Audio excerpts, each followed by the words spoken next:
तो क्यों हैं आप लोग? वेल ऑब्वियसली मेरी वीडियो देखने के लिए। तो देखो यार, मेरे हिसाब से मोदी जी अच्छे प्रधानमंत्री हैं और मैं इसके पीछे की ना एक लॉजिकल रीजनिंग दूंगा कि मैं ऐसा क्यों सोचता हूँ और अनबायस होकर सारे फैक्ट्स कवर करूंगा जो भी आज तक मोदी जी ने किया है उनसे रिलेटेड, और जो भी उनसे रिलेटेड कंट्रोवर्सीज हैं उनको भी एड्रेस करूंगा। तो हम शुरुआत करेंगे 2014 से, जब मोदी जी पीएम बने, और तब से लेके अब तक जितने भी उन्होंने इनिशिएटिव्स लिए हैं उन सब पे अनबायस्ड डिस्कशन करेंगे। और इससे पहले कि हम शुरू करें, मैं तुम्हें अपनी अनबायस्ड इन्फॉर्मेशन के सोर्सेज बता देता हूँ। Perplexity, link is in the description. तो देखो, सबसे पहले जीडीपी, वो तो दिख ही रहा है कि पहले कितना था और अब कितना ज्यादा है। आगे चलते हैं, हाईवे लेंथ। तो पहले हाईवे की लेंथ थी 91,000 किलोमीटर और अब हो गई है 1,50,000 किलोमीटर। अब तुम सोचो, पहले अगर किसी को लॉन्ग ड्राइव पे जाना होता तो वो क्या करता? मोदी जी ने सोचा और इसीलिए उन्होंने हाईवे की लेंथ बढ़वाई। बस हमें तो बदले में थोड़ा सा टोल ही तो देना है, क्या दिक्कत है? आगे चलते हैं, रिन्यूएबल कैपेसिटी दिख रहा है, 37 गीगावाट से 180 गीगावाट हो गई, जरूरत ही नहीं एक्सप्लेन करने की। बैंक अकाउंट्स पहले सिर्फ 15 करोड़ थे और अब 56 करोड़ से भी ज्यादा हो गए हैं। अब देखो, इसके पीछे की मैं इकोनॉमिक्स समझाता हूँ तुमको। देखो, जितने ज्यादा बैंक अकाउंट खोलेंगे उतने ज्यादा लोग अपना पैसा बैंक में जमा करेंगे। उससे बैंक के पास पैसा होगा लोगों को लोन देने के लिए, और जब बैंक के पास ज्यादा पैसा होगा लोन देने के लिए तो बैंक ज्यादा लोन दे पाएगा। लोग ज्यादा लोन लेंगे, फिर लोग ज्यादा स्पेंड भी करेंगे, और इससे क्या होता है ना, ओवरऑल इकोनॉमी ग्रो करती है। Next up we have UPI. इस पे तो जरूरत नहीं कुछ बात करने की, ये तो we all know it is one of the best initiatives by NPCI.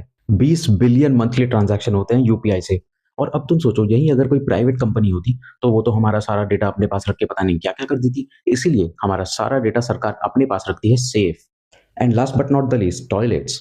तो पहले 1 करोड़ टॉयलेट थे और अब 11 करोड़ से भी ज्यादा टॉयलेट्स हैं। हाँ, ये बात अलग है कि लोग उनमें जाते हैं कि नहीं।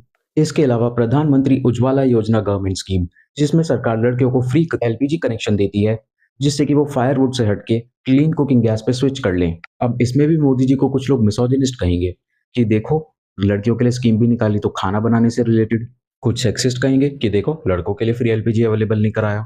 देखो, मैं तो कहता हूँ कि मोदी जी फेमिनिस्ट हैं।